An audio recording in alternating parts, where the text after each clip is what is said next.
нравится, затянуло. Начиная с семян, когда начинаешь семена высаживать, они начинают проклевываться, и с этого самого и начинается интересное. И наблюдаешь за растением, как оно развивается.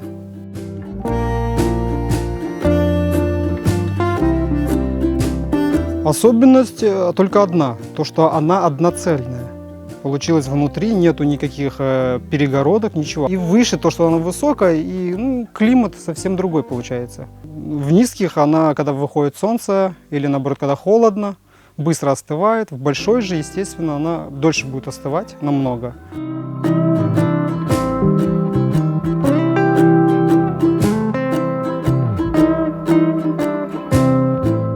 Весенний оборот землю очень тяжело нагреть.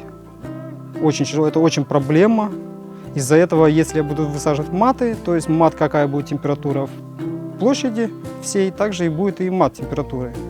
Из-за этого лучше, и там нету никаких бактерий, ничего.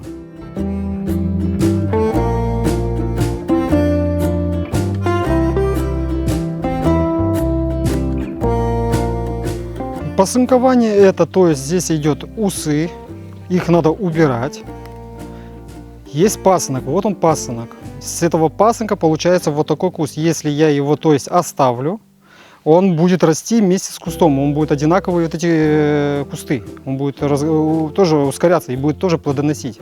Но это нам нежелательно, потому что у нас корневая система будет слабенькая. Мы его убираем, чтобы корень давал всю силу на ствол. И закручивается по часовой стрелке.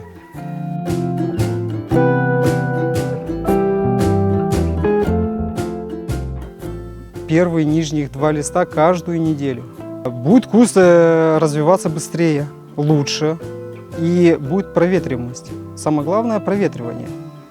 Если не будет проветривания, она просто начнет высыхать и будут появляться болезни.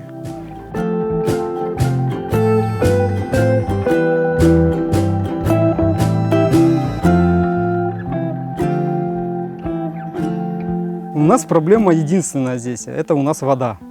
У нас вода очень-очень соленая, она не к огурцу подходит, а подходит больше к помидорам. Потому что здесь очень соленая вода, и огурец очень-очень тяжело развивается.